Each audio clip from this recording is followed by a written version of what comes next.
have spent my entire life either at the schoolhouse, on the way to the schoolhouse, or talking about what happens in the schoolhouse. Both my parents were educators. My maternal grandparents were educators. And for the past 40 years, I've done the same thing. And so needless to say, over those years, I've had a chance to look at education reform from a lot of perspectives. Some of those reforms have been good, some of them have been not so good.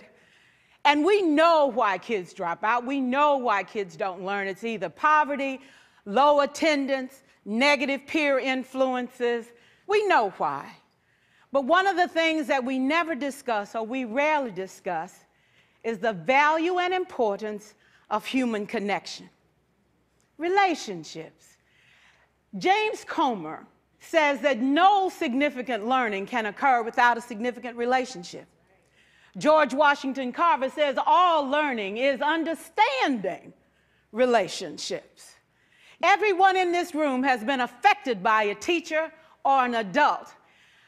For years, I have watched people teach. I have looked at the best and I've looked at some of the worst. A colleague said to me one time, they don't pay me to like the kids. They pay me to teach a lesson. The kids should learn it. I should teach it, they should learn it, case closed. Well, I said to her, you know, kids don't learn from people they don't like.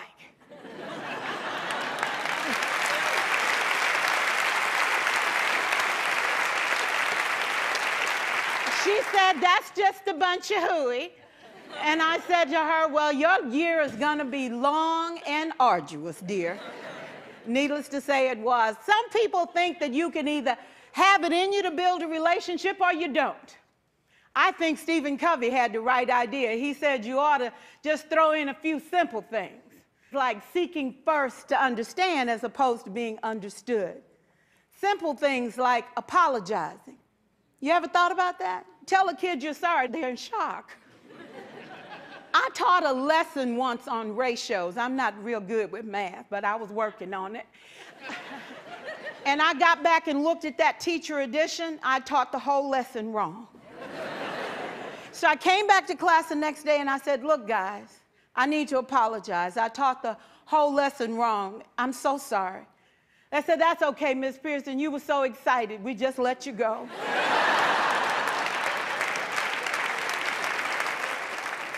I have had classes that were so low, so academically deficient that I cried. I wondered, how am I going to take this group in 9 months from where they are to where they need to be? And it was difficult. It was awfully hard. How do I raise the self-esteem of a child and his academic achievement at the same time?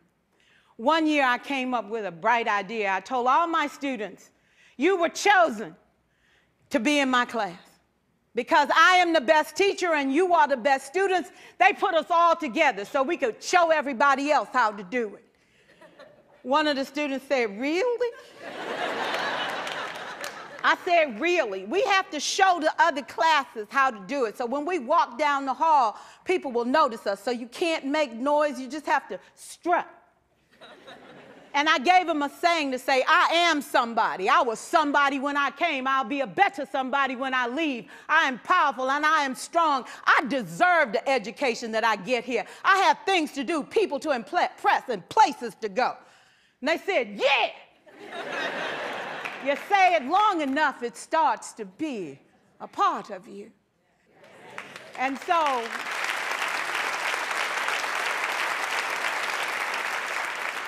I gave a quiz, 20 questions.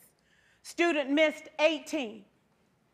I put a +2 on this paper and a big smiley face. He said, Miss Pierson, is this an F? I said, yes. He said, then why'd you put a smiley face? I said, because you on the roll. You got 2 right, you didn't miss them all. I said, and when we review this, won't you do better? He said, yes, ma'am, I can do better. You see, -18 sucks all the life out of you.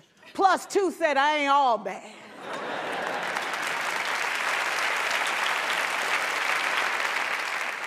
4 years, I watched my mother take the time at recess to review, go on home visits in the afternoon, buy combs and brushes and peanut butter and crackers to put in her desk drawer for kids that needed to eat, and a washcloth and some soap for the kids who didn't smell so good. See, it's hard to teach kids who stink.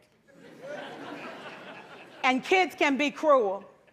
And so she kept those things in her desk, and years later, after she retired, I watched some of those same kids come through and say to her, you know, Miss Walker, you made a difference in my life. You made it work for me. You made me feel like I was somebody when I knew at the bottom I wasn't. And I want you to just see what I've become. And when my mama died 2 years ago at 92, there were so many former students at her funeral. It brought tears to my eyes, not because she was gone, but because she left a legacy of relationships that could never disappear. Can we stand to have more relationships? Absolutely. Will you like all your children? Of course not. And you know your toughest kids are never absent. Never. You won't like them all, and the tough ones show up for a reason. It's the connection, it's the relationships. And while you won't like them all, the key is they can never, ever know it. So teachers become great actors and great actresses, and we come to work when we don't feel like it, and we listen to policy that doesn't make sense, and we teach anyway. We teach anyway because that's what we do. Teaching and learning should bring joy. How powerful would our world be if we had kids who were not afraid to take risks, who were not afraid to think, and who had a champion? Every child deserves a champion, an adult who will never give up on them, who understands the power of connection and insists that they become the best that they can possibly be. Is this job tough? You betcha. Oh, God, you betcha. But it is not impossible.